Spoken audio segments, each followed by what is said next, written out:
Bien, pues buenos días. Damos comienzo a la sesión de esta jornada. ¿Vale? En la mesa, pues bueno, nos acompaña en este caso la profesora Mónica Torres, que junto conmigo hemos estado en la dirección, ¿no?, de este proyecto, y por supuesto también nos acompaña, ¿no?, la vicedecana de Investigación, Innovación y Transferencia. ¿Más cerca? Vale, gracias. Entonces, bienvenida, ¿no?, a la sesión de hoy, que sobre todo, como brevemente vamos a comentar, tendrá como objetivo y finalidad compartir y debatir acerca, ¿no?, del proceso de investigación desarrollado, en este caso sobre la formación dual en el ciclo formativo del grado superior de educación infantil. Tenía preparado, ¿no?, unas breves palabras dirigidas, pues bueno, a la mesa y al auditorio que en este sentido nos acompaña. Distinguida vicedecana de Investigación, Innovación y Transferencia, Gracia Jiménez Fernández; apreciada Mónica Torres Sánchez, compañera de dirección de este proyecto; estimados investigadores, estimada investigadora, asistentes, estudiantado que nos acompaña y profesorado, bienvenido y bienvenida a esta jornada. Estas jornadas de transferencia de resultados conforman parte del proyecto de excelencia Conectando el aprendizaje y el trabajo significativo en Andalucía, investigación comparada de la formación profesional dual en el ciclo formativo de la educación infantil, proyecto financiado por la Junta de Andalucía desde la Consejería de Universidad, Investigación e Innovación, con una duración de 3 años. El objetivo del proyecto ha consistido en estudiar y describir el aprendizaje que tiene lugar en la relación entre la educación y el mundo del trabajo entre diferentes niveles. A nivel individual, en la formación del estudiante aprendiz, a nivel de los procesos organizativos que se desarrollan en las instituciones de educación y en las organizaciones de trabajo, y finalmente a nivel de funcionamiento y desarrollo en el propio sistema, atendiendo a las políticas de formación profesional dual promovidas en España a nivel nacional y autonómico. Estas aportaciones de la investigación se han visto fortalecidas por la dimensión comparada del estudio, tanto a nivel autonómico, donde se analiza el caso de Andalucía y de Valencia, y por supuesto con la participación de países de nuestro entorno europeo, considerados clave para la FP dual y su desarrollo en el ámbito de la educación infantil. En este caso, ¿no?, con intervenciones de las sesiones desde Suecia y también desde Grecia. De manera específica, hemos analizado la organización de las experiencias de aprendizaje que se desarrollan en la modalidad dual del ciclo formativo del grado superior de educación infantil, la conexión entre las instituciones y las empresas que participan en la formación y las transiciones educativas que el estudiantado ha realizado hacia la formación profesional en este ciclo formativo. Nos ha interesado conocer cómo todos estos procesos se recontextualizan desde la perspectiva de estudio de la transferencia de política y cómo se adaptan para la implementación en el grado superior de educación infantil, un título formativo que además cuenta con una alta demanda dentro de la familia profesional de servicios socioculturales y a la comunidad, y que tiene unas características peculiares para impartirse y desarrollarse en la modalidad dual. El equipo lo han integrado investigadores e investigadoras, colaboradoras y colaboradores de la Universidad de Granada, la Universidad de Málaga, la Universidad Pablo de Olavide, el Centro de Magisterio La Inmaculada, la Universidad de Valencia, además de universidades europeas, Suecia y Grecia. La temática del proyecto nos ha permitido sinergias de colaboración con otras académicas e investigadoras con trayectorias consolidadas en el estudio de la política de formación profesional. La red de investigación conformada ha contribuido a la generación de resultados y publicaciones, entre otros, un libro sobre el estudio de la política de formación profesional dual en educación infantil, retos, experiencias y política en perspectiva comparada. En la sesión de la tarde está programada una mesa redonda para presentar, debatir y dialogar sobre esta monografía. Esta investigación no hubiera sido posible sin la participación de los centros educativos y de los centros de educación infantil que participan en la formación dual de las estudiantes que cursan el ciclo. Mostramos nuestra gratitud a las personas entrevistadas por su compromiso e interés por participar en la investigación, reflexionando desde sus experiencias y prácticas profesionales, que han permitido generar y aportar conocimientos sobre el desarrollo de la FP dual en sectores vinculados a los cuidados y la educación de la infancia y a la formación de profesionales. Sin sus discursos, sus percepciones e interpretaciones sobre las oportunidades, pero también sobre los desafíos que implica la implementación de la FP dual en el ciclo formativo del grado superior de educación infantil, esta investigación no hubiera sido posible. Estas jornadas serán propicias para generar un espacio de debate compartido sobre una política educativa contextualizada en la formación de las profesionales que trabajan en la educación infantil a partir de la modalidad dual de formación profesional.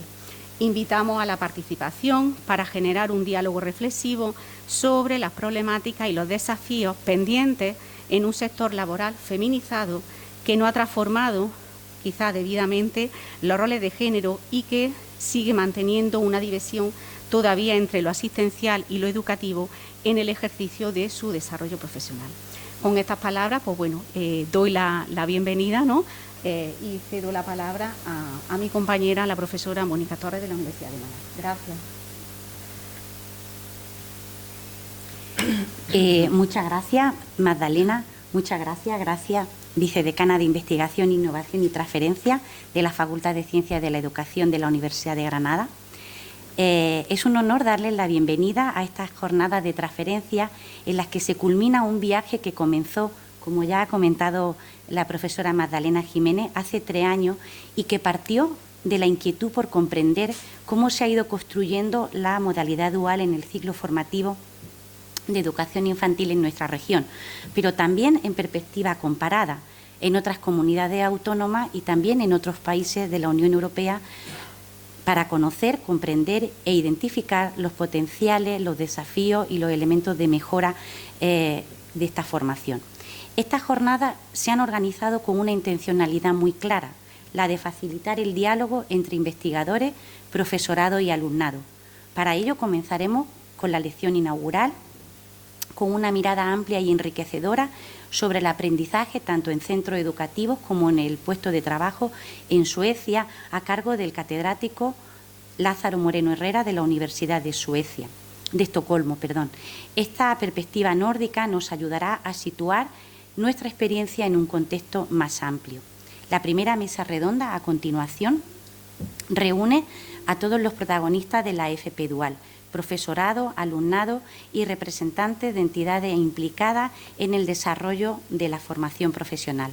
Esta panorámica nos permitirá escuchar directamente cómo cada actor vive, experimenta y valora la implantación de la modalidad dual de la formación profesional en Andalucía. En la tarde hemos organizado una segunda mesa redonda que girará en torno al libro que ha sido coordinado fruto del proyecto publicado por la editorial Ostaedro bajo el título, como ha comentado Magdalena, Formación Profesional Dual en Educación Infantil, Reto, Experiencia y Política en Perspectiva Comparada. En este caso serán algunos de los investigadores de diferentes universidades españolas, representantes de CaixaBank Dualiza, los que nos presentarán los resultados de sus investigaciones y donde además se intentarán crear puentes entre los diferentes resultados de la investigación. La clausura aportará una mirada desde Grecia. Estará a cargo de la profesora Strafia Sofou de la Universidad de Ioannina, Grecia, donde nos acercará también a la experiencia griega en el caso de la atención, del cuidado y la educación de la primera infancia, ampliando de esta forma también esa mirada comparativa que está presente en toda la organización de esta jornada. Pero más allá del programa, que he intentado presentar de manera breve, estas jornadas pretenden ser un espacio para activar el conocimiento útil, es decir, demuestran un compromiso para que el conocimiento no quede exclusivamente encerrado en publicaciones, sino que circule, dialogue y transforme. Una experiencia que entendremos en 3 niveles, una horizontal, entre pares, entre investigadores que comparten preocupaciones y que reflexionan e investigan y comparten también esos intereses. Una transferencia también desde la investigación académica hacia la sociedad, en la que damos a conocer al profesorado, al empresariado y a los estudiantes qué se ha hecho, pero también, y finalmente, otro aspecto de la transferencia más allá de la investigación, más allá de la presentación de los resultados hacia la sociedad, aquella que tiene como finalidad cambiar y contribuir al cambio, especialmente en un tema que ha sido descuidado también desde la investigación y desde la reflexión. Antes de concluir, quisiera terminar como empecé, agradeciendo, por supuesto, a la vicedecana de Investigación, Gracia Jiménez, a todo el equipo de investigador, a todas las instituciones que han hecho posible esta labor y especialmente también a ustedes por su presencia y por la disposición al diálogo. Tenemos por delante una jornada intensa, rica y estoy segura que será tremendamente productiva. Les invito a participar activamente, a preguntar, a cuestionar, a aportar también desde su experiencia. La verdadera transferencia ocurre cuando el conocimiento circula, se comparte y se transforma en acción. Muchas gracias.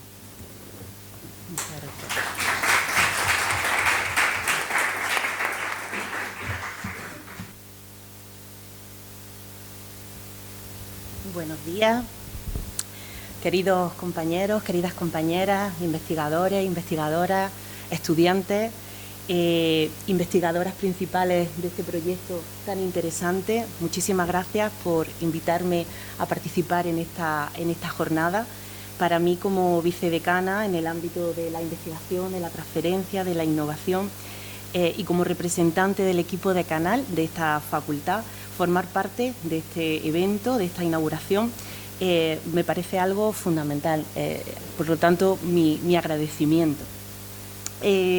Nuestra decana, Katia Caballero, se disculpa por su ausencia, me traslada que le hubiera encantado acompañarnos este día, pero sus múltiples compromisos le han impedido estar hoy con nosotros.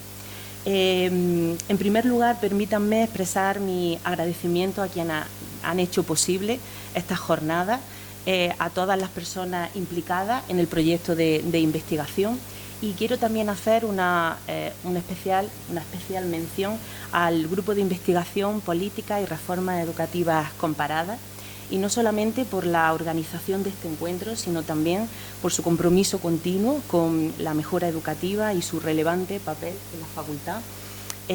Como saben, el ranking Shanghái acaba de publicar los últimos resultados y educación en Granada se ha situado en el número 1 a nivel nacional y dentro de las primeras posiciones a nivel internacional.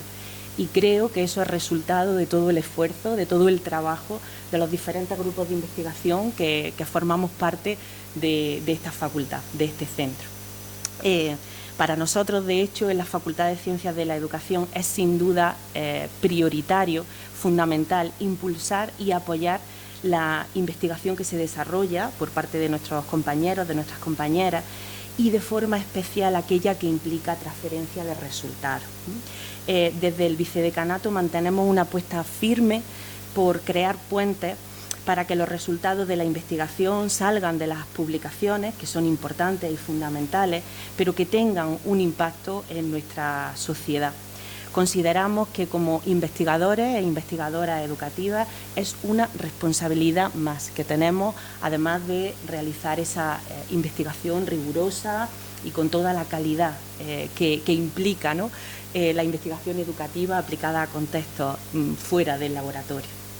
Es por ello que siempre vamos a hacer, como comentaba, una apuesta firme por esa transferencia, porque los resultados tengan un impacto real en la sociedad, ¿no? Por ese motivo, jornadas de este tipo toman una especial relevancia, ya que implican la conexión y la creación de sinergias entre la universidad, entre los centros educativos, entre instituciones, entre la sociedad en definitiva, porque la formación profesional dual es ante todo un proyecto colaborativo, un proyecto de todos. Durante esta intensa jornada, porque ya hemos comentado, mis compañeras han comentado realmente la cantidad de actividades que se han planificado, tendremos la oportunidad de reflexionar, de compartir experiencias, de generar conocimiento y debatir sobre la formación profesional dual desde una perspectiva comparada, desde una perspectiva también internacional, lo que sin duda fortalecerá la relación entre la formación profesional y el mundo laboral, especialmente en un ámbito tan sensible, tan fundamental y tan estratégico como es la educación infantil. Sin más, les invito a participar activamente, a compartir su idea y a aprovechar esta oportunidad para seguir aprendiendo juntos. Muchas gracias y damos por inaugurada la jornada de transferencia de la investigación, conectando el aprendizaje y el trabajo significativo en Andalucía, investigación comparada de la formación profesional dual en el ciclo formativo de educación infantil. Muchísimas gracias.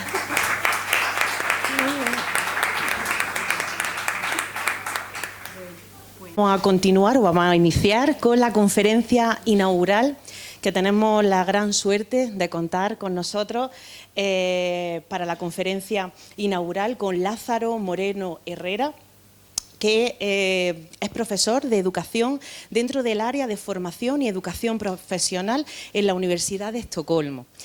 Nació en La Habana, en Cuba, se licenció y doctoró en la Universidad Abo Academy en Finlandia. Ha trabajado como profesor invitado, investigador visitante y conferencista en universidades de Europa, América Latina, Australia y Japón. El profesor Moreno Herrera es el líder científico del Grupo de Investigación, Educación y Formación Profesional en el Departamento de Educación de la Universidad de Estocolmo. El término sueco que da nombre a su grupo de investigación se traduce como conocimiento y aprendizaje profesional. Considerando la educación como un ámbito complejo donde los problemas y categorías de investigación interactúan, su trabajo se ha desarrollado principalmente en 3 líneas de investigación y sus interacciones correspondientes. En primer lugar, ha trabajado sobre educación práctico-estética, con énfasis en la formación profesional temprana y la educación politécnica. Como segunda línea de investigación ha trabajado en teoría histórico-cultural, especialmente el uso de la actividad para comprender problemas educativos en la educación práctica y profesional temprana. Y por último, en estudios transnacionales sobre educación, con enfoque en política y equidad. Su extensa lista de publicaciones abarca estas 3 áreas, ¿no? Y ya excedería esta presentación sin duda por la cantidad de publicaciones que avalan su trayectoria. El profesor Moreno Herrera es revisor de relevantes revistas científicas en el campo de la educación y miembro de varios consejos editoriales y redes de investigación. También es asesor científico del Instituto Sueco de Investigación Educativa, una agencia gubernamental sueca.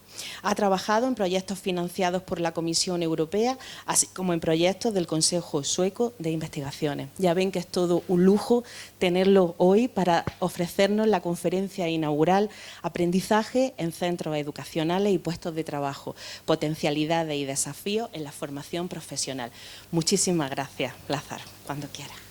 Muchas gracias.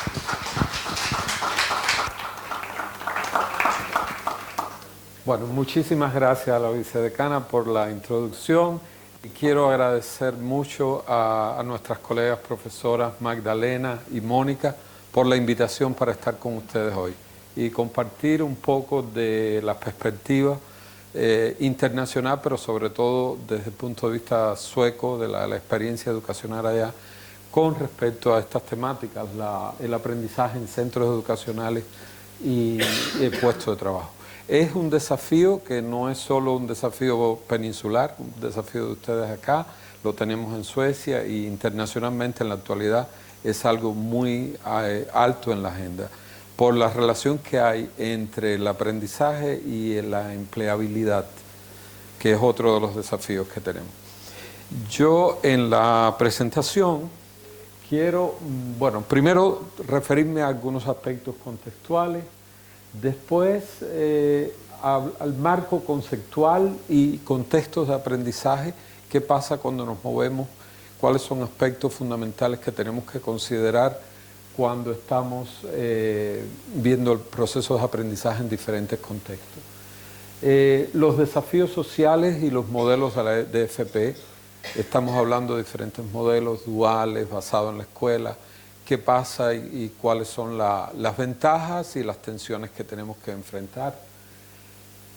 Y bueno, algunas perspectivas teóricas que ayudan en la FP y que es importante tener en cuenta. Algunos aspectos esenciales que es muy relevante cuando estamos hablando de investigaciones que esperamos tengan un impacto en lo que se hace en las prácticas. Y bueno, lo otro también, el desafío que tenemos con, esto creo que lo dejé es el marco europeo de cualificaciones y el marco nacional de cualificaciones. Quizás las iniciales estas hay que cambiarlas por completo, pero me entienden, ¿no? Quería referirme a eso porque esto nos impone también desafíos. Y desafíos que son también desafíos positivos, porque estamos hablando de marcos de calificaciones que permiten que un graduado en España pueda llegar a Suecia y sus calificaciones sean aceptadas e insertarse en el mercado laboral. Es parte de este movimiento dentro de la Unión Europea. Y bueno, al final, a modo de conclusiones, algunos aspectos que considero importante resaltar. Más que una conferencia, aunque voy a estar hablando y va a ser un poco monólogo, me interesa mucho el diálogo y al final vamos a tener tiempo para preguntas, pero en todo caso pueden también interrumpirme o levantar la mano y decirme si hay algo que les interese. No sé si ustedes han oído lo de las 4 etapas de escuchar una conferencia. La primera es escuchar con mucha atención y tomar notas. La segunda es empezar a hacer dibujitos y caritas en la nota. La tercera etapa es a preguntar si el conferencista se hubiera enfermado. Y la cuarta es cuando uno dice, bueno, sería mejor que me hubiera enfermado y no estar hoy acá. Pero lo que quiero es compartir con ustedes y pienso que lo importante en mi mensaje es operacionalizar. Estamos hablando de un contexto europeo, contexto sueco, pero ¿qué mensaje, qué dice esto para el contexto nacional en que estamos? Y bueno, lo que sabemos cuando los que estamos involucrados en formación profesional y los que nos interesa esta área son al menos estos 3 aspectos, que la formación profesional requiere combinar aprendizaje teórico y práctico. Y hemos tenido montones de críticas en los sistemas porque ha sido muy teórica y las empresas dicen no, llegan mal formados. Y también nosotros decimos, bueno, el aprendizaje práctico no resuelve, tenemos que crear profesionales reflectivos que sean capaces de reflexionar sobre la práctica. El vínculo entre centros educativos y lugares de trabajo es clave. ¿Cómo se organiza? ¿Qué apoyo hay para que ese vínculo funcione? ¿Cuál es el marco legal o el marco de leyes, pero cómo funciona la operatividad entre uno y otro contexto? Y bueno, la articulación del aprendizaje dual, que tiene beneficios, pero también tiene grandes desafíos. Y sobre todo en este contexto, en el contexto de España, es muy interesante porque ustedes se han movido de un sistema basado en la escuela a un sistema ahora dual, reciente, y yo me imagino que los desafíos, de hecho, hablando con muchos de ustedes, es visible las tensiones. Lo primero que nosotros cuando partimos de hablar de los aprendizajes, de la formación profesional, es la atención a la profesión, qué se quiere con esta profesión, qué problemas sociales, qué problemas técnicos, atiende a la profesión y al profesional. Los 2 elementos tienen que estar muy unidos. Yo uso esto para, que no sé si pueden leer desde allá. Conocen a Snoopy, ¿no? Entonces, siempre me he preguntado por qué decidiste ser perro. La descripción del contenido de trabajo me engañó completamente. Y ustedes pueden imaginarse qué significa esto en términos de las profesiones. Yo muchas veces cuando estoy visitando centros de formación profesional en Suecia le pregunto a los estudiantes, es una de mis primeras preguntas básicas, ¿por qué tú estás aquí? ¿Por qué elegiste esto? Y es súper interesante, desde los que dicen, bueno, el otro, no, mi papá me motivó, el otro, a mí me gustaba mucho, yo siempre he querido ser. Entonces, te das cuenta cuando uno hace esta pregunta tan simple, los niveles de motivación que hay. Y yo les digo en las escuelas, cuando tengo 2 estudiantes de doctorado, y les digo, la motivación es un factor clave para comenzar a hacer los análisis de efectividad de sistemas. Ahora, desde el punto de vista conceptual, es importante tener en cuenta estos aspectos.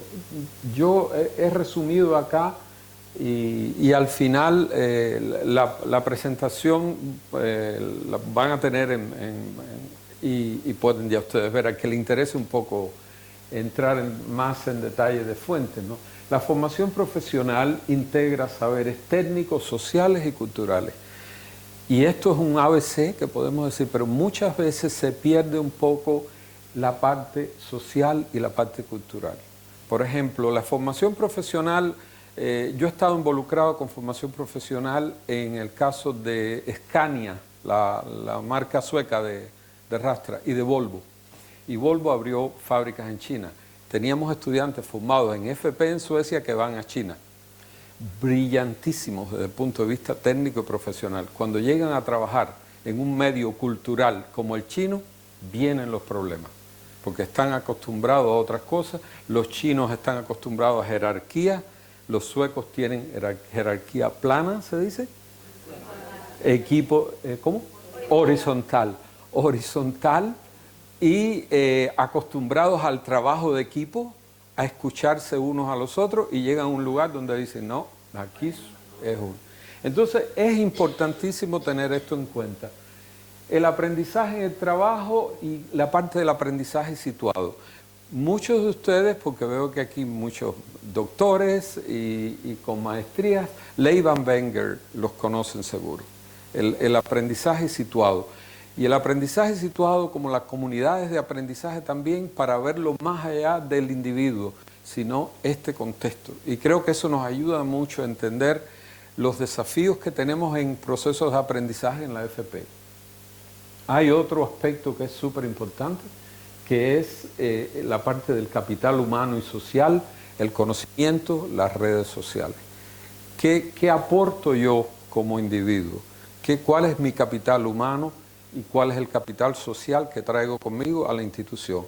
No se trata de yo como profesional que desarrollo una actividad específica. Yo uso muchas veces el ejemplo de, quizás ustedes han visto o menos han escuchado, el Tiempos Modernos se llama en nuestro idioma, de Chaplin, cuando está apretando.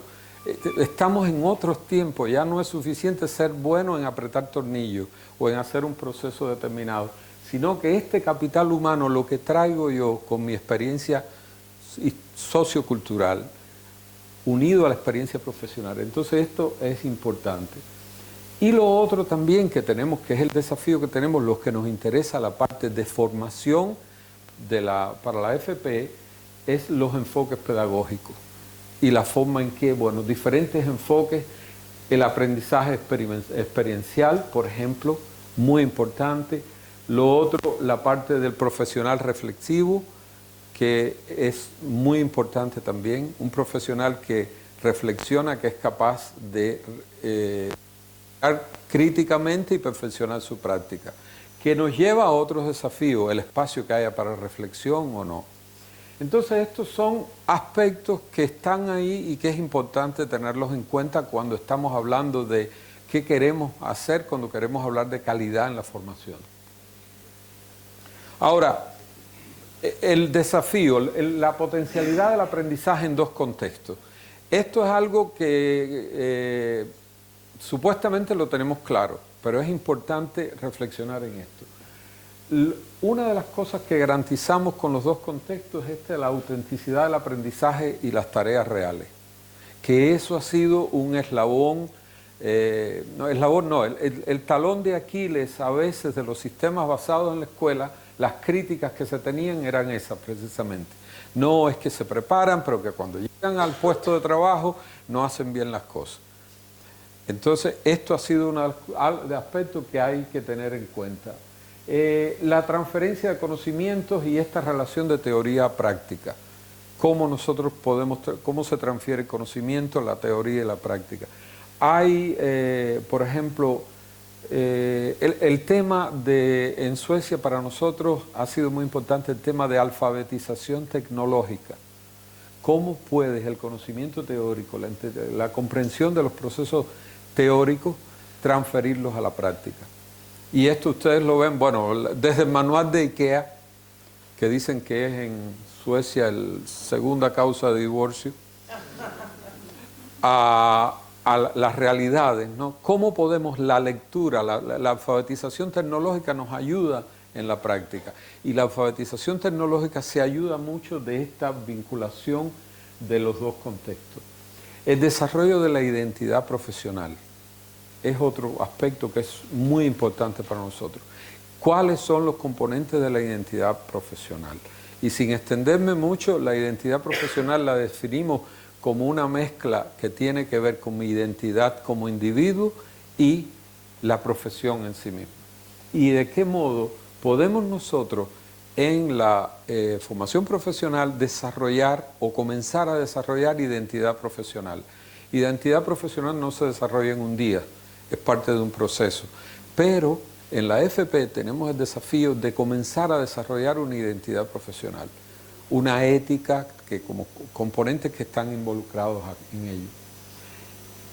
Y bueno, la colaboración escuela-empresa y capital social. La visión de esto es súper importante también como uno de los aspectos clave para potenciar este aprendizaje en los dos contextos. Y es interesante cuando me pongo a dialogar en diferentes contextos con cómo se hace en la práctica. Ahora estamos hablando con un representante de escuela y los desafíos son grandes. La colaboración escuela-empresa. En algunos lugares, Suecia por ejemplo, está muy regulada por la ley, la colaboración. En otros lugares es a la bondad divina y ya sabemos las consecuencias de eso. Pero es muy importante, si queremos lograr aprendizaje efectivo, la colaboración en los dos es muy importante. Y esto de entender esa colaboración como parte del capital social. Capital social suena muy teórico, muy lindo, pero capital social, cuando hablamos, por ejemplo, yo recuerdo hablando con empresarios que estaban utilizando, o estudiantes de centros de formación profesional en el sur de Estocolmo y la empresa, la colaboración. Cuando yo hablaba con los que empleaban a los estudiantes, les decía, ¿entienden ustedes el capital social? Me decía, eso suena rarísimo, no entiendo qué puede ser. Digo, bueno, el capital social es lo que te trae ese estudiante también en relación más allá de la profesión que está haciendo. Y ya ellos empezaban a hablarme de lo que significaba la presencia del estudiante, cómo motivaba a otros trabajadores. Ya entonces el estudiante no era uno que venía a hacer un trabajo o aprender algo, era parte de un medio mayor. Ahora, desafíos hay grandes. Bueno, 4 de los desafíos más importantes. Uno es la desarticulación entre currículum escolar y las necesidades productivas. Ese ha sido siempre un talón de Aquiles. La reforma, de la cual voy a hablar un poquito más adelante, que se hace en la FP en Suecia en el 2011, esto fue uno de los aspectos más importantes. Se le dio espacio a que las empresas y los servicios tuvieran influencia en el currículum, sin que la escuela perdiera el control sobre el currículum. El currículum es nacional, lo dirige el Ministerio de Educación, porque Suecia no tiene dual al sistema, de eso vamos a hablar un poquito más allá, pero sí ya entonces a partir de ahí, porque el Parlamento pagó un estudio para ver cuáles eran las debilidades que decían los empresarios que tenía el sistema de formación profesional. Y de ahí sale, ustedes tienen posibilidad de decir, miren, muy bueno con esto, pero hay que introducir este elemento, esto y esto que es nuevo. Entonces ahora la escuela por ley tiene ese espacio. Siguen ellos teniendo, son los rectores del proceso, pero se les da el espacio. La calidad desigual en las prácticas. Este es otro de los grandes desafíos. Ya, por ejemplo, a partir del 2010, felizmente en el contexto al cual me estoy refiriendo, ya se acabó eso de que llegaban los muchachos a hacer práctica y los ponían a limpiar el taller o a hacer esto o lo otro. Esto era algo que mellaba el proceso de aprendizaje. Quedó bien claro cuál es la función y qué se espera que hagan ellos en la actividad. Y lo otro, como la empresa tiene la posibilidad de decir, yo quiero que mejoren esto y este otro aspecto, la práctica tiene que estar en función de la calidad que ustedes nos están demandando a nosotros. Este diálogo. La falta de tutores formados y la supervisión insuficiente. Es otro de los grandes desafíos. No todos tenemos facilidad para transmitir conocimientos. Y entonces, por ejemplo, algo que ha salido mucho en nuestras investigaciones y que discutimos mucho es cómo tratar el conocimiento tácito. ¿Han escuchado hablar de Michael Polanyi?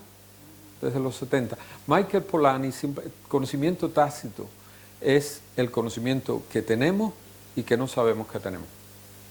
Si lo pongo de forma simple. Es el conocimiento ese que se lleva.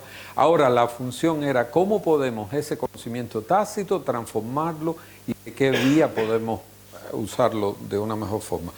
Hemos tenido, por ejemplo, en talleres mecánicos, en un trabajo que hizo uno de mis colegas de mi grupo de investigación, el mecánico le decía, yo sí sé exactamente, tengo años, pero es que me cuesta un trabajo explicar cómo hacer eso.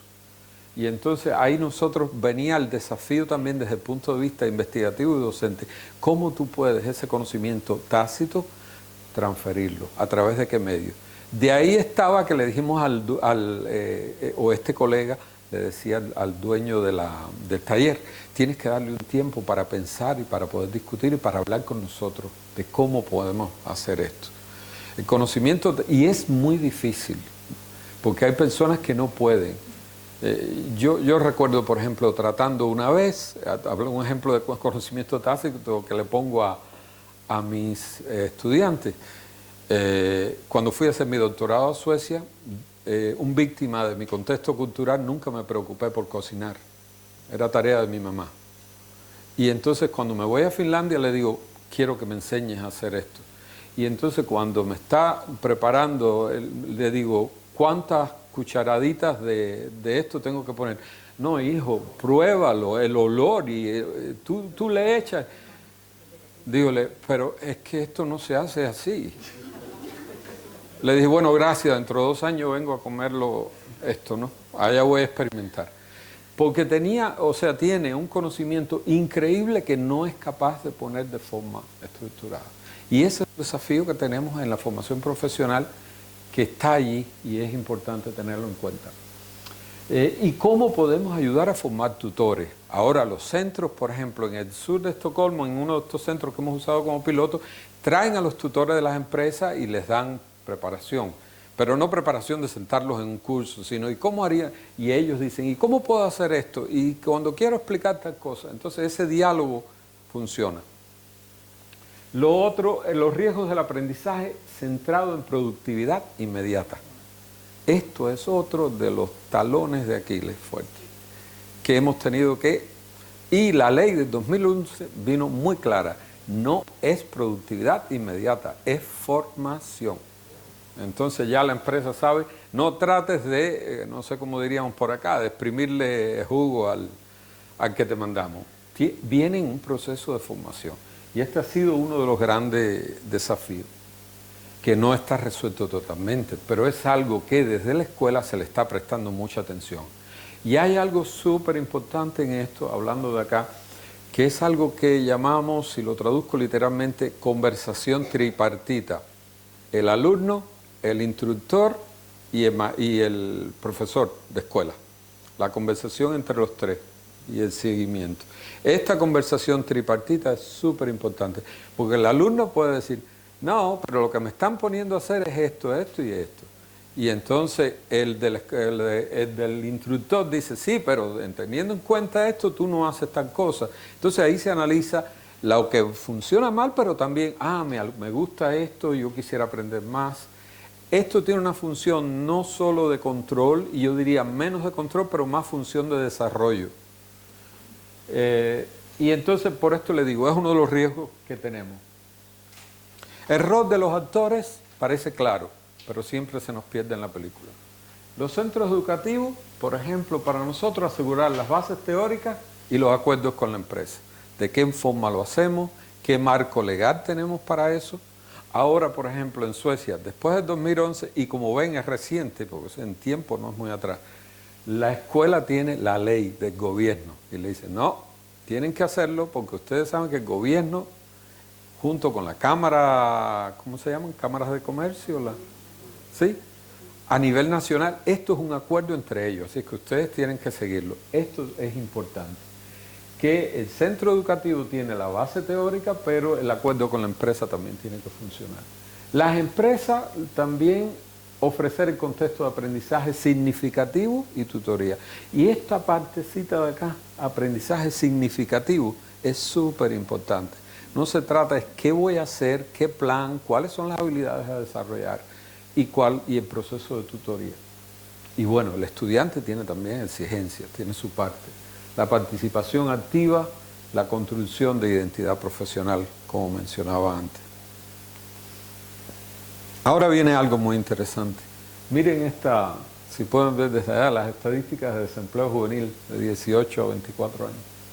Suecia, 23,7 de desempleo juvenil. Alemania, 6,3. España, cerca del 25,4. Estos son lo que pude ver. Ahora, lo interesante viene acá. Ya vimos estas estadísticas. ¿Qué hacer? Los dilemas que tenemos. Si tuvieras el poder político, ¿qué harías? ¿Qué harías? ¿A dónde mirar? Y bueno, si ven las estadísticas que les presenté arriba, dicen, ya sabemos a dónde hay que correr. Olvídense de Estocolmo. Entonces, ¿qué tenemos? Bueno, hay dos alternativas. Una de las alternativas, que como la usamos generalmente en inglés, yo puse, un buen robo es mejor que una mala invención. O una buena copia. Es una de las alternativas. Oh, allí está funcionando. Vamos a coger esto y importarlo. Y lo otro, que ha sido también un poco más lo que se ha seguido en Suecia, que es mejor estudiar política que importar política, que es el otro desafío grande. Entonces ya esto de estudiar política, qué funciona en mi medio, qué potencialidades tenemos, qué limitaciones tenemos. Porque el problema que yo le decía, teniendo la posibilidad política de establecer, de cambiar prácticas y de hacer cambios, bueno, pues ¿a dónde podemos ver? Está el modelo dual alemán, la adaptación nórdica. Hay algunos países nórdicos que han hecho algunas adaptaciones muy nórdicas.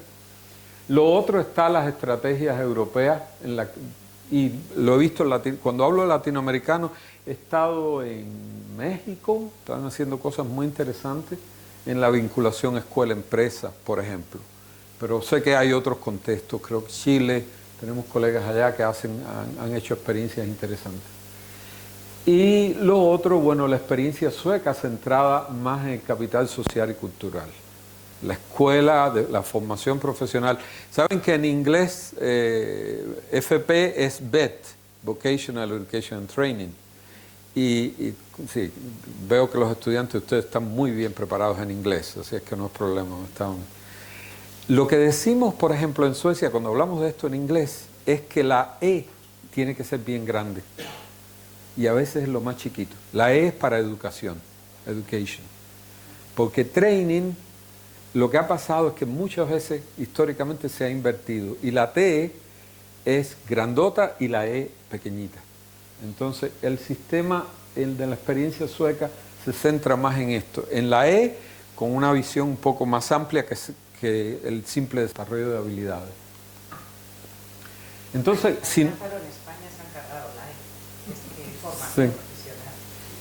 Pero bueno, sin más. Sí, no.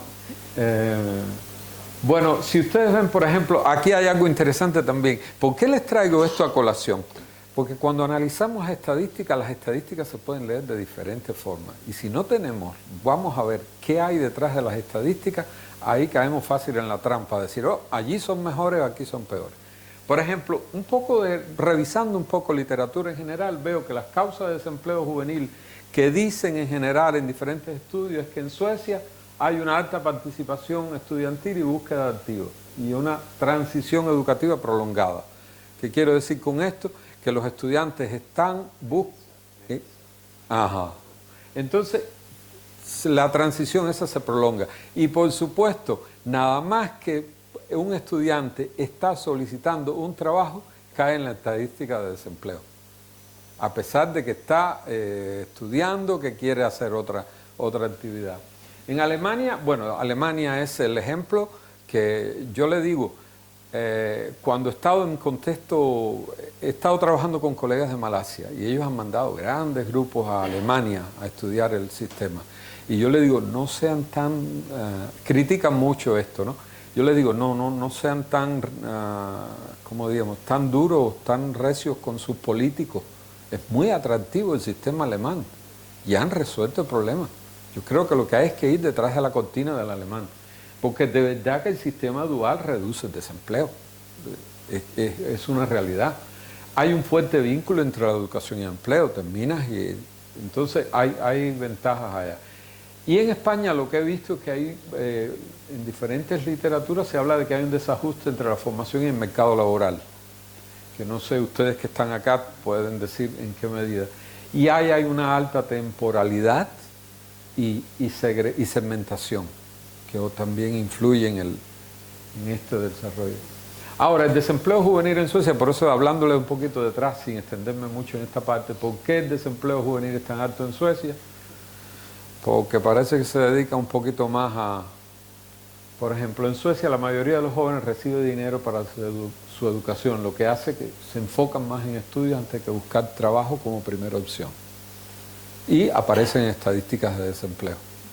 Entonces esto es una parte, no está perfecto, pero sí, es muy interesante ver cómo cuando terminan la actitud de ellos comparados con otros medios, en otros contextos, en que de inmediato a trabajar, lo de ellos no, yo voy a hacer tal estudio, y por supuesto el estudio universitario sueco es financiado por el gobierno a través de, tienen préstamo bancario, no es totalmente, ellos piden un préstamo bancario que tienes que pagar antes de que cumpla 65 años, y no empiezas a pagarlo hasta que no tengas un trabajo fijo.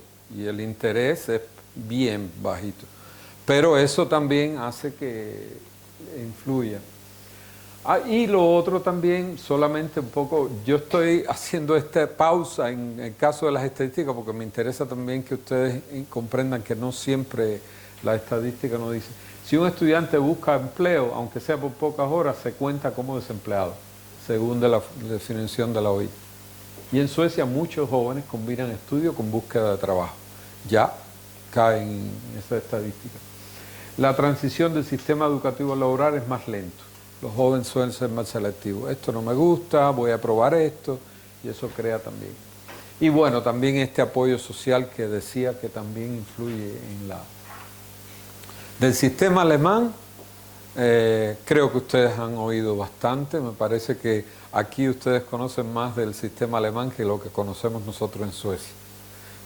Fue muy interesante porque en 2009 que hubo una delegación de partidos políticos del gobierno que teníamos en aquel tiempo, estuvieron en Alemania y la intención era esta, ¿no? Revisar un poco y ver nosotros con nuestras estadísticas internacionales manchando el honor de Suecia con las altas tasas de desempleo.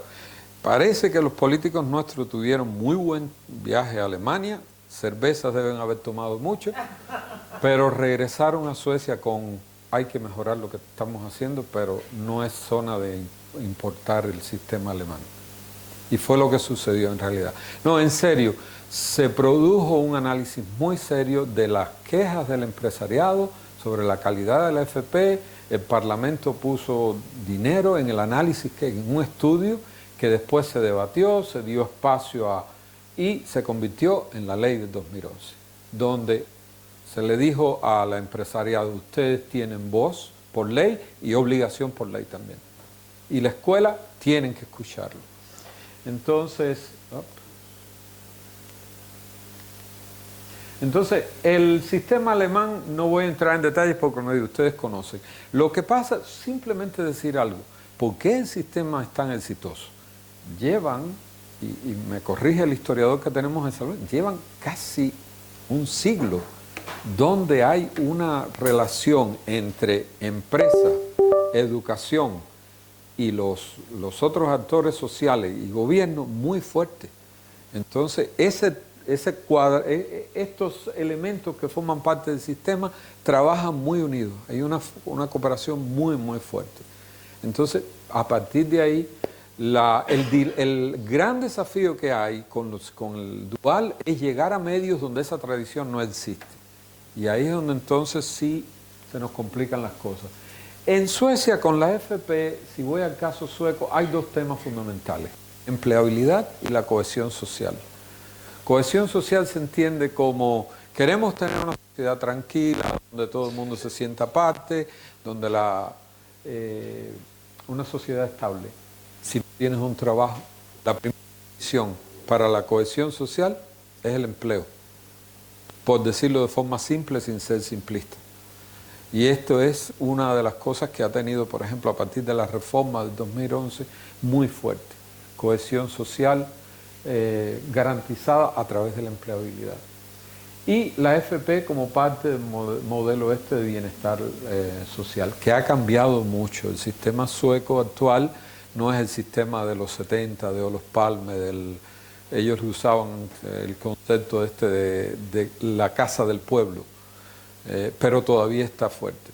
Curioso, estuvimos 2 periodos, ahora tenemos nuevamente un gobierno de centro, una coalición centro-derecha. Lo interesante, y tuvimos antes de esto 2 periodos de socialdemocracia, y antes de eso fue centro-derecha también. Una de las cosas que hizo la centro-derecha, tuvo un superávit en el presupuesto y designaron no sé qué cantidad de miles de millones para actividades que tenían que ver solo con bienestar social. Y era algo que, desde el punto de vista de la clásica política sueca, era algo que se esperaba de la socialdemocracia sueca. No, fue el partido moderado el que dirigió y dijo, no, esto va para salud, esto va para esto y lo otro, el dinero que tenemos. Entonces se ha mantenido con diferentes cambios, y lo que quería era mostrarles de forma corta este sistema de... no me atreví a traducir, además tenía que haberlo buscado en ChatGPT, pero bueno, el modelo de partnership. ¿Partenariedad? Partenariado. Bien. Bueno, la política educativa definida por el Parlamento a partir de la propuesta de comisiones de expertos. ¿Qué se va a hacer? Se crean estas comisiones de expertos que trabajan por un año y lo ponen al Parlamento. Y entonces el Parlamento decide. El gobierno de la FP centralizado con fuerte participación y cometido de las partes, industria, negocio, autoridades educacionales y los sindicatos. Es la otra parte del sistema que es importante. El currículum, hay un currículum central para todo el país, para todas las especialidades, pero diseño e implementación es a nivel local también. Hay mucha libertad para que la escuela, el municipio decida, bueno, aquí vamos a incorporar esto, lo otro. Y este espacio que yo mencionaba anteriormente, donde se le da papel a las empresas, ha estado. El financiamiento es estatal, perdonen el error allá, a través de los impuestos. Entonces, ahora se están usando un poco el sistema en que hay actores privados que están involucrados en el proceso. Pero no sé cómo, o sea, los estudiantes no pagan, el gobierno paga a esa empresa. ¿Entienden? El gobierno municipal es el que dice, bueno, tenemos tantos estudiantes y cada estudiante tiene una cantidad X de dinero y se asigna. No sé, supongo que ese modelo funciona por lo que me mencionaba, ¿no? No. Pero la empresa, o sea, el modelo aquí en España, la educación pública, el alumnado tiene un coste y después son los centros junto con las empresas, pero los centros públicos que reparten al alumnado por los diferentes, de la profesión, con las empresas, ¿no? ¿Pero paga el estudiante si quiere ir a un centro privado? No. ¿Si quiere un centro privado de formación? Sí. Claro. Ok. Lo que pasa es que hay algunas comunidades autónomas que están becando y después este sistema de becas, hay muchos alumnos que se quedan fuera del sistema público. Y hay un sistema de becas del ministerio que sí te dan becas al ser estudios oficiales y reglados, que te dan según tu renta, te pueden llegar a dar una ayuda. No, porque lo que yo quería tratar de decirles acá es que tenemos esos centros privados, pero que el estudiante no paga. Es el gobierno que le paga a la empresa. Le dice, para este estudiante hay un presupuesto asignado. El lugar, la escuela y centro de trabajo, con lo mismo que mencionaba antes. Y los consejos de programa, ¿cómo sería? La formación está regida por los consejos de programa, que es algo que sale en la nueva ley del 2011.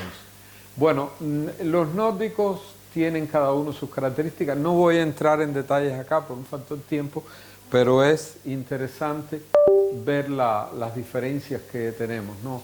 Finlandia y Suecia son bastante comunes, mientras que Noruega tiene un poco, por eso les decía que ha habido influencia también del sistema alemán, del dual, sobre todo con Dinamarca, por ejemplo. Los escandinavos dicen que como Dinamarca está más cerca de Alemania, pues de ahí viene pero Finlandia y Suecia tienen más el modelo, las prioridades a las calificaciones generales que dan acceso a la educación superior. Algo importante, por ejemplo, que se criticó mucho en Suecia, Finlandia, con respecto al sistema alemán, es ¿cómo se dice? Dead end, el final. En el sistema alemán, cuando entras a una profesión, eso es lo que vas a hacer el resto de tu vida. Callejón sin salida. Vaya, me parece una expresión un poco fuerte. Debe haber algo más suave que callejón sin salida. Porque ellos dirán, bueno, si yo estoy feliz siendo plomero, electricista toda mi vida. Mi vida tuvo salida, pero en fin. Lo que quiero decirles es que en Suecia se discutió mucho eso. Porque decía, ¿y qué pasa si después de 3 años de estar de electricista dice, a mí me gustaría ser ingeniero eléctrico? Y eso es lo que se dejó abierto también. La posibilidad de que el estudiante pueda después tener acceso a la universidad. Y eso se mantuvo, ¿no? A diferencia del sistema. Y bueno, si me voy ya de los nórdicos y vuelvo al corazón de nuestra área, yo pienso que es interesante y les traigo esto porque lo debatimos mucho en medio de la FP y en esto de la relación con el empleo, el trabajo. La importancia del capital cultural, los conocimientos y las competencias certificadas. Y como les decía, ahora el gran desafío es que como el concepto de aldea global, cómo estamos preparándonos estos estudiantes. Algo importante es cuando hablamos de capital cultural, estamos hablando de la necesidad en la FP, en nuestro medio, de trascender de la comprensión cultural a la comprensión cultural y movernos a la competencia intercultural. Comprensión intercultural y movernos a competencia intercultural. ¿Qué quiero decir esto para ponerlo en ejemplo? Tenemos estudiantes que están formándose en un centro de formación profesional en la ciudad de Gotemburgo, la segunda ciudad más importante de Suecia. Terminan su formación en un centro en mecánica automotriz y cuando terminan le dicen, vas a trabajar por un tiempo en una fábrica de Volvo en China. Entonces, ¿cómo trabajar en un contexto donde el contexto cultural es diferente? ¿Cómo en la FP nosotros podemos hablar e introducir estas temáticas? Es una de las cosas que ha salido más fuerte. Porque la comprensión intercultural se adquiere de forma muy simple. Se sienta en Google y busca cómo son los patrones. Si me mandan a España, cómo se comportan los españoles. Bueno, tienen más contacto físico que nosotros en Suecia, esto, lo otro. Entonces, pero una cosa es comprender la cultura, que lo puedes entender de esta forma, y la otra es la competencia para trabajar en ese medio.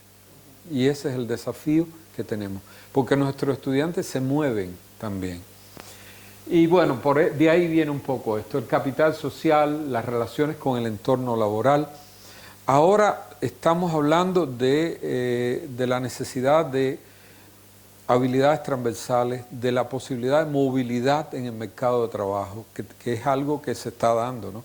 Hay empresas que cierran, que se trasladan, que puedas cambiar flexiblemente y que no pases directamente de tengo un trabajo y ahora estoy desempleado, sino que te puedas emplear de diferentes formas. El reconocimiento profesional y la legitimidad, la combinación de estos capitales también es lo que decimos que define trayectorias laborales. Una de las cosas que hemos visto con lo del el capital y también la situación del empleo en Suecia es que las profesiones, la formación profesional se ha valorado mucho más alto que en tiempos anteriores. Los salarios que ganan es mayores. Yo siempre le pregunto a los estudiantes míos, ¿quién creen ustedes que gana mejor salario? ¿El mecánico que me repara el carro o yo que soy catedrático en la Universidad de Estocolmo? La respuesta más simple es, claro, usted, digo, equivocados, les puedo traer las facturas como prueba. Entonces, hay una valoración de ese tipo de habilidad, porque es que ese mecánico que atiende el carro mío no es apretando tuerca como Chaplin, tiene un conocimiento de informática, de software y mucho más. Entonces, esto es importante. Hay algo también que es un aspecto muy importante, que es las implicaciones de considerar al individuo como una unidad biopsicosocial. El clásico, este elemento que viene de la teoría histórico-cultural y que en la FP lo hablamos mucho, la necesidad de considerar esto. Y yo hablaba de motivación al inicio, siempre, por ejemplo, cuando estamos hablando en contextos de formación profesional, es importante tener en cuenta esto. Una de las respuestas que nos decían en una de las escuelas, con uno de los investigadores de mi grupo de investigación, que la primera respuesta de los profesores era, a estos estudiantes que tengo, la mitad del grupo no les importa nada lo que están haciendo. Decían muy categóricamente. Y entonces, cuando hablábamos de eso, le decía, pero ¿han estudiado ustedes la jerarquía de motivos de estos estudiantes? ¿Qué es lo que les interesa? ¿Por qué están? Y entonces entrar en eso da una perspectiva muy interesante. Y yo pienso, y lo otro es que decía, entonces tienes un grupo de que Maslow no funciona con ellos, no tienen necesidades de self-actualización, de autoestima y esto. Claro que sí, pero el error está en qué hemos hecho desde el punto de vista pedagógico para trabajar con ellos en la formación profesional y ver, bueno, ¿por qué está? A mí me interesa esto, y cambiar un poco la ecuación. Y bueno, sin entrar mucho en detalle, el desempeño ocupacional se basa, por lo que estamos viendo en la FP, conocimiento conceptual específico del dominio. Que esto es muy importante, el saber qué, según Riley, por ejemplo. El conocimiento procedural específico del dominio, que también es muy relevante, saber cómo, si lo vemos así. Procedimiento, lo que podemos hacer, diferentes tipos y niveles de procedimiento.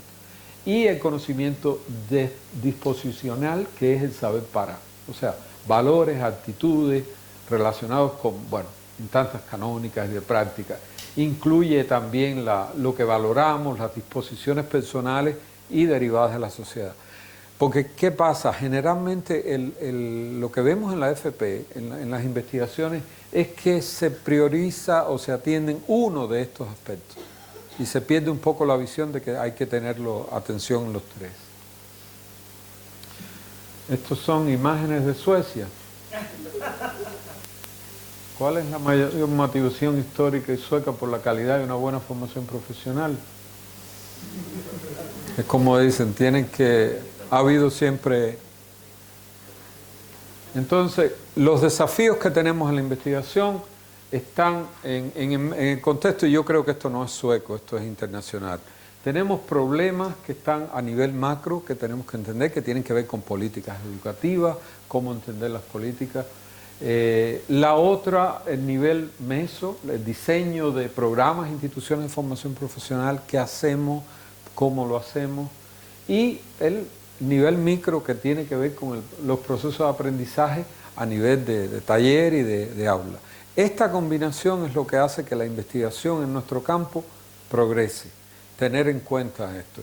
Y lo que, por ejemplo, hablamos en Suecia, era que ser críticos es lo más fácil, proveer soluciones es otro desafío. Y ahí es donde está porque se comenzó, por ejemplo, yo le decía esa etapa de las visitas de nuestros políticos, no, que lo que están haciendo, yo le digo, no, por supuesto que están tratando de resolver un problema. No se puede ir arriba y decir, no, pero ¿qué hacen ustedes? Hay que estudiar los motivos por los que hay y no estoy en contra del activismo, eso es genial, pero hay que ver también que estamos enfrentando problemas. Y el problema que teníamos era serio. Los empresarios decían, la FP no produce con calidad. Entonces había que oírlo. Y ahí fue donde el Parlamento dijo, bueno, vamos a pagarle a este grupo de investigadores. Bueno, me voy a saltar algunas cosas porque me interesa y como les decía, la presentación va a estar disponible. Esta es la ley, la reforma del sistema sueco, que incluyó otros niveles, pero bueno, por ejemplo, para cada programa de FP se crea el Consejo Nacional, que tiene la función de asesoría y consultoría en relación con la calidad. Contenido y organización como parte del Ministerio de Educación. Son los responsables de esto. Y están los consejos locales de programas que deben contribuir a organizar la cooperación entre los proveedores de educación, o sea, la escuela, la empresa y las partes interesadas. Y están los consejos locales de programas que tienen también que consultar la opinión de los estudiantes, cómo está funcionando.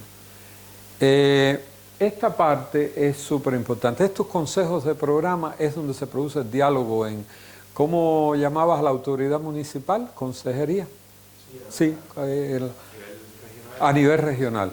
El de la consejería con la escuela y con el de la empresa. ¿Cómo está funcionando esto? ¿Qué problemas tenemos? ¿Y a quién?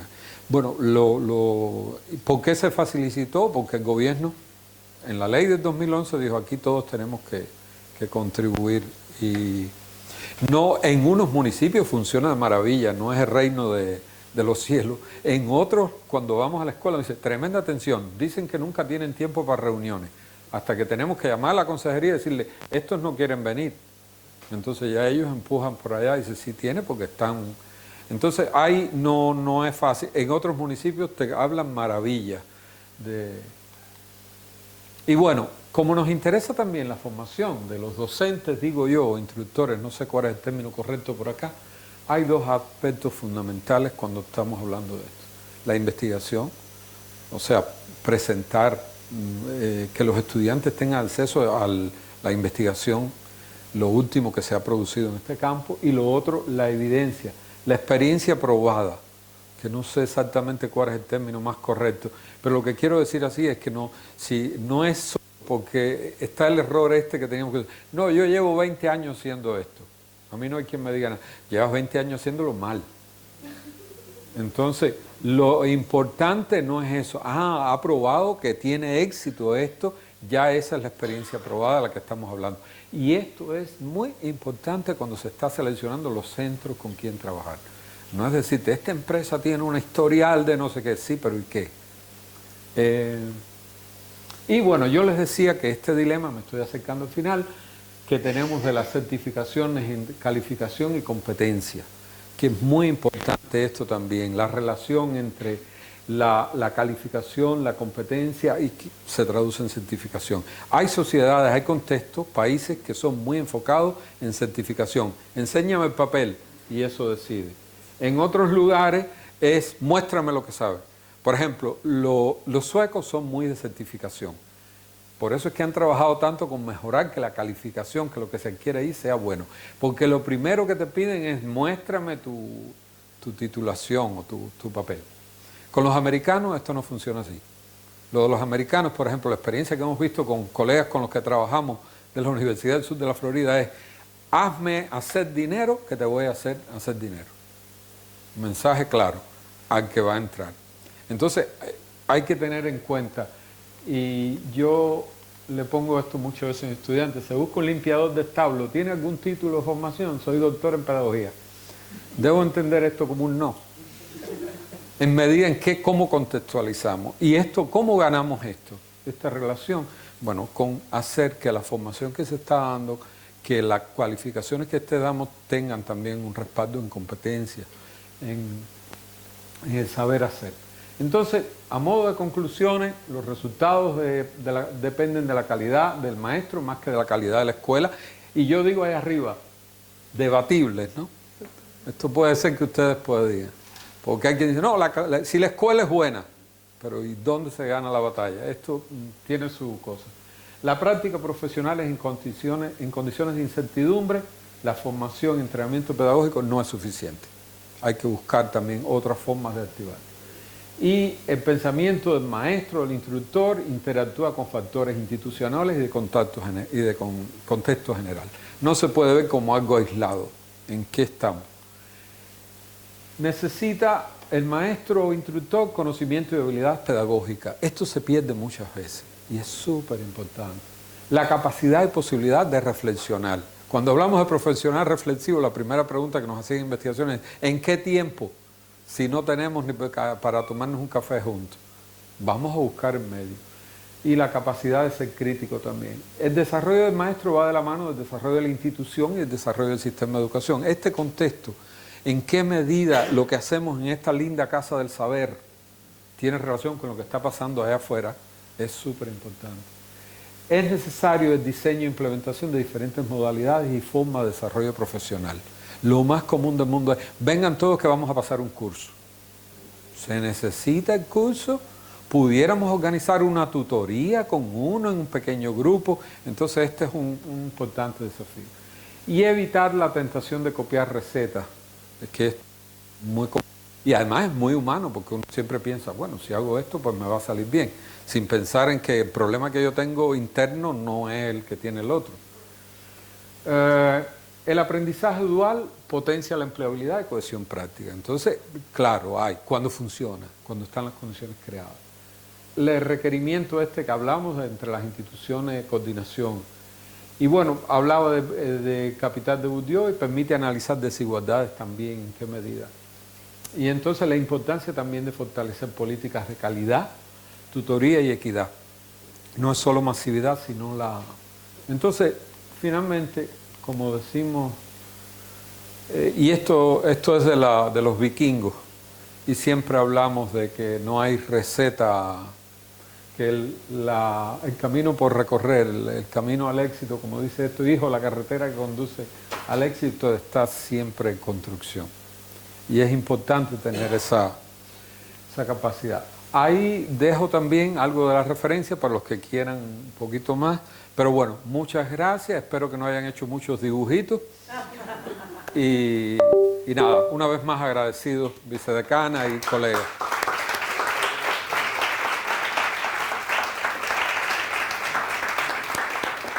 Muchas gracias por esta magnífica presentación, por esta magnífica ponencia. Además, creo que has tocado temas transversales que van más allá de la formación profesional y del ámbito.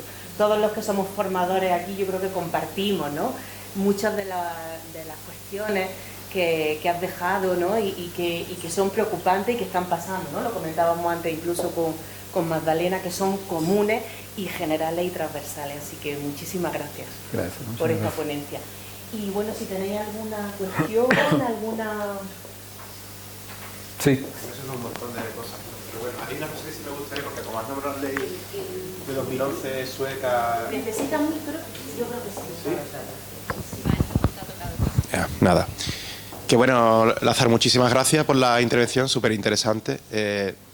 Más que preguntas, surgen muchos debates, pero por concretar en una pregunta, en España, con la inclusión en el sistema educativo, cada vez, bueno, pues de todas las capacidades diferentes y demás, cada vez está siendo más habitual que empiecen ya a llegar alumnos con necesidad educativa especial a la etapa de formación profesional. ¿Se contempla dentro de la ley que has comentado sueca algún tipo de adaptación, algún tipo de sistema de inclusión, de apertura, para que se normalice, digamos, la práctica y el aprendizaje profesional de estas personas con capacidades diferentes o con necesidades educativas especiales? Sí, hay...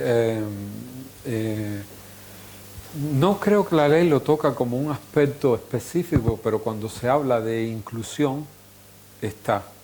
también la parte de discapacidad. Y lo que sé, por ejemplo, la experiencia en centros educacionales que tienen un poco más de recursos para atender a la discapacidad y la incorporación de ellos en el mercado de trabajo. Una de las cosas interesantes que ha pasado en Suecia es que se está hablando mucho más del enfoque en la potencialidad que en la discapacidad. Que hay teorías de esto, pero en la práctica el enfoque de la potencialidad es que qué puede hacer él más que lo que no puede hacer. Pero sí yo no sé exactamente de dónde viene el recurso. La ley lo contempla, pero los municipios tienen también presupuesto para esto. Y es interesante porque tu pregunta me hace volver al campo y decir, ¿cómo están financiando ellos? Porque lo hacen. De hecho, ahora tuvimos una delegación de Malasia visitando un centro de formación profesional y algo de lo que le llamó mucho la atención era que había un grupo con síndrome de Down y otras discapacidades que estaban también en proceso de formación para ver cómo se los incorporaba.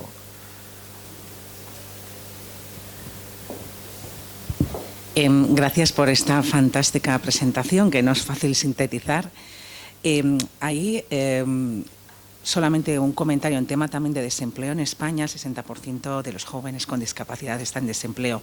La realidad por colectivos es muy diversa y también por territorios, la casuística española. Pero bueno, en cualquier caso, también me parece muy, siguiendo al compañero, una pregunta muy interesante, ¿cómo abordáis también no solo la competencia intercultural para ir a otros países, sino desde la FP cómo se integra a personas de otros países que están y que es un reto de toda Europa y también de España, ¿no? ¿Cómo lo estáis trabajando vosotros? Sí, eso que tú dices es súper importante. Y ustedes conocen las estadísticas que eso ha salido. Suecia fue el segundo país que más inmigrantes recibió en 2015, cuando la guerra. Y creo que en nivel per cápita le ganamos a los alemanes, porque los alemanes creo que recibieron 2 o 3 millones y Suecia más de 150.000. Entonces, ese ha sido un gran desafío también. Hay programas, en Suecia hay algo que se llama agencia que es una agencia del gobierno, es como un ministerio, pero bueno, no tiene rango de ministerio, que es la agencia de formación profesional superior, y ellos se ocupan mucho de los adultos. Y una de las cosas que se está trabajando mucho es la parte idioma junto con formación profesional, y súper en la agenda es el reconocimiento de prior learning,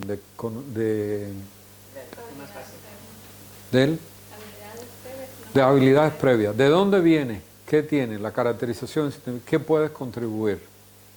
Entonces, esta parte se está teniendo muy en cuenta en los centros estos que se dedican a la formación profesional de adultos, sobre todo en esos casos, ¿no?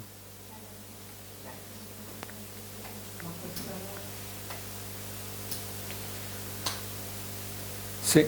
Muchas gracias. Muy interesante. Es para que se escuche en la grabación. Pues muchísimas gracias. Muy nutritiva, toma muchos apuntes. Y quería preguntarle qué beneficios o qué alicientes tienen las empresas para tener alumnos y alumnas en formación profesional. Porque en el caso de España es bastante voluntarista, admite alumnado en prácticas, pero a cambio de nada. A ver, que ustedes tienen un corazón más grande que el de los suecos. No, en Suecia reciben dinero por recibir estudiantes. Sí. Se quejan de que el dinero no es suficiente, no es el reino de los cielos. Pero sí reciben dinero porque tienen un trabajador que es el que va a tutorear y demás. Y lo otro, o sea, esto es una función. La otra parte que es muy interesante, cuando visité una escuela reciente que tienen programa de mecánica automotriz, y yo les decía, ¿cómo te va la relación con las empresas? Dice, el director de este centro FP me dice, tengo que decirle a la secretaria que me diga que tengo la agenda ocupada, porque quieren encontrarse conmigo toda la semana, porque tienen mucha ganancia, porque les falta trabajadores, quieren tenerlos allí para que cuando el alumno termina los 3 años, decirle, ya tienes un trabajo acá, sin ser dual.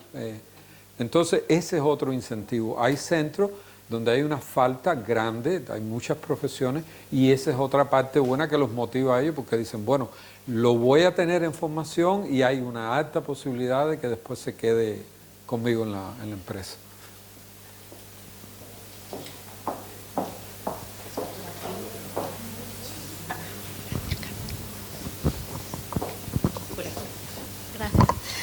Muchas gracias, Lázaro, por la presentación magnífica y los aprendizajes que nos brinda. Yo quería comentarte en una transparencia que tienes sobre los actores. Has puesto los 3 actores de la triada clásica, ¿no? El estudiantado, el centro educativo y la empresa a través del tutor formador. Pero yo creo que hay un agente, es una cuatriada, si quieres, es justamente el que estamos aquí hablando, que ha salido y que tú lo has nombrado constantemente, el marco legislativo del 2011, o sea, las políticas educativas o la administración educativa. Yo creo que esa visión política, ¿no? De, okay, ¿y todo esto para qué? ¿Y dónde? ¿Cómo? Lo he echado en falta en la transparencia en sí misma, aunque en el discurso está todo el tiempo, lógicamente, lo que es la administración educativa, porque todo no comienza en el centro educativo ni en la relación o vinculación centro-empresa que traspasa y pasa por el alumnado, sino que empieza en ese cuál es el marco, ¿no? Cuáles son las normas, cuáles son las condiciones que nos vamos a dar, las reglas del juego, como me apuntan por acá, para que todo esto funcione, ¿no? Y funciona a 4, no solo a 3. Sí, tienes toda la razón. ¿Se oye, no? Cuando hablo por aquí. Sí, en esto tiene. Porque ¿qué pasa? Cuando estamos hablando de escuela es un poco simbólico. El sistema de educación, yo diría. Tiene, y el marco legal, yo pienso que tendríamos entre cada patita de esta poner cuáles son los elementos. Hay algo importante que no creo que mencioné, por algún lado salió, pero estamos hablando del sindicato, los sindicatos también. Cámara de Comercio, sindicatos, autoridades educacionales y estudiantes. Cuando digo autoridades educacionales está el marco legal, que es muy importante, que es el que crea y que facilita. Porque les digo, no estoy presentándoles, como he insistido, el reino de los cielos. Hubo mucha queja del empresariado con respecto al empleo. Y mucha queja también a nivel social, que decíamos, la tasa de desempleo, ¿qué pasa? Porque bueno, les expliqué cómo se calcula y lo que tenemos, pero la realidad era que sí, teníamos esos problemas. Entonces, ahí está. Además, porque contrataban por 6 meses y a los 6 meses tenía que decirle, se acabó, no te quiero más, porque no tienen las habilidades. Y eso fue lo que se tuvo en cuenta cuando el gobierno hizo la ley, muy interesante, un gobierno de centro derecha, no la socialdemocracia tradicional. Fueron los que lograron sentar y se ha seguido con esto, ¿no? Ya por casi 15 años.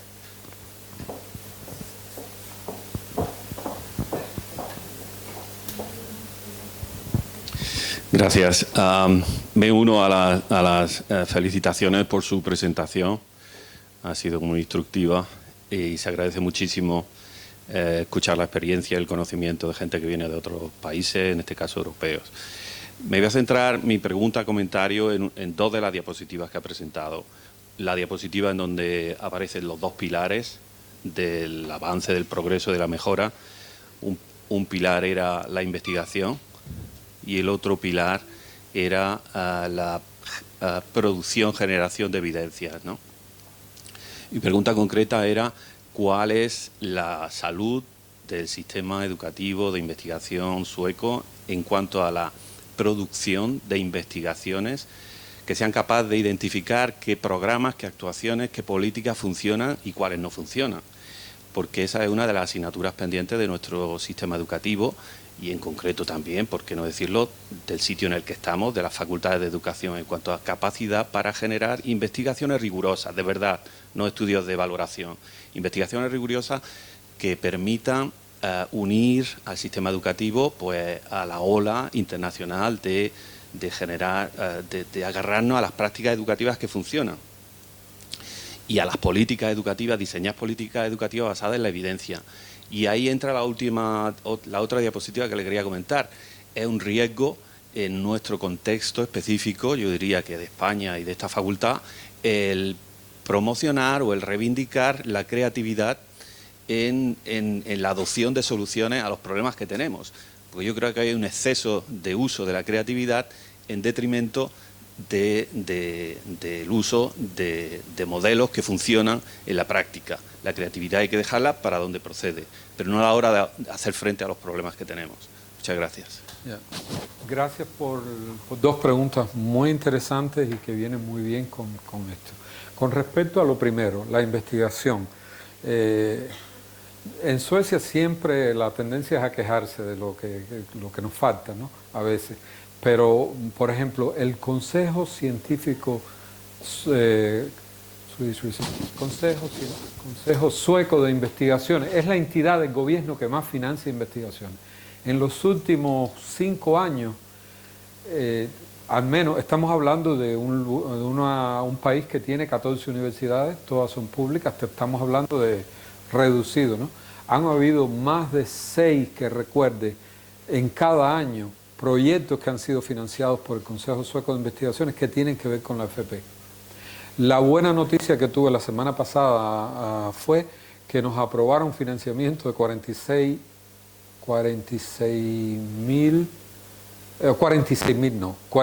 millones de coronas suecas, que son 4.600.000, 10 por 1, para una escuela de investigación, que no es centro, sino para unirnos 4 universidades para formar 9 doctores en FP, por ejemplo. Se está estimulando esto.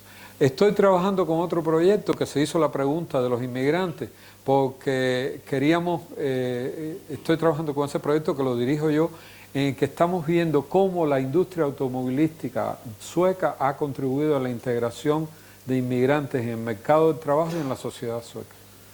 Porque estamos desde los años 60, tenían inmigrantes de Finlandia, después inmigrantes de sur de Europa. Entonces nos dieron financiamiento para que viéramos cómo los centros podían formar. O sea, esa parte está bastante bien representada.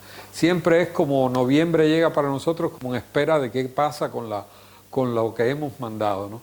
Pero sí, cuando ves cuando ves lo que hay actualmente en proyectos de investigación, en FP, enfocados en esto, son sólidos y con bastante financiamiento.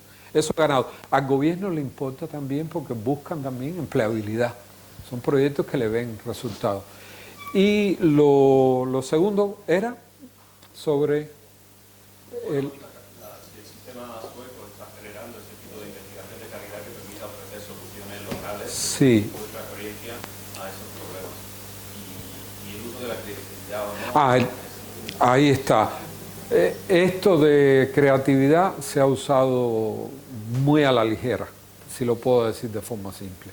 Porque cuando estamos hablando, al mismo tiempo que estoy diciéndole que copiar sistemas no funciona, si no tienes en cuenta, pero hay experiencias muy sólidas que tenemos que analizarla. Entonces, lo que ponía yo en una parte, innovar y decir, no, es mejor que innovemos nosotros aunque salga un desastre. No, entonces en eso sí hay que, porque como te digo, por ejemplo, Suecia ha sido un poco en decir, no vamos a importar el sistema dual alemán como está, pero entonces, ¿qué podemos hacer aquí? Sobre base científica, probada, investigación, con involucración de diferentes factores. No que un grupo, nosotros en la universidad podemos tener ideas geniales, pero esas ideas geniales no van si no involucramos. Y en una de los centros se llama Agencia para el Financiamiento de Investigaciones con base en la escuela, si lo traduzco literalmente. Eso es una agencia del gobierno sueco. Y hay que, por ley, involucrar de la escuela, y si tienes a alguien de empresas, mejor todavía. Y hay financiamientos también de Wallenberg, que es el grupo, ¿sabes? Una de las familias clásicas ricas suecas, que tienen dan mucho dinero para investigación, y tienes que tener involucrado a a las empresas, al mundo empresarial también. O sea, no es porque estoy de acuerdo contigo, no es decir, vamos, no, creatividad.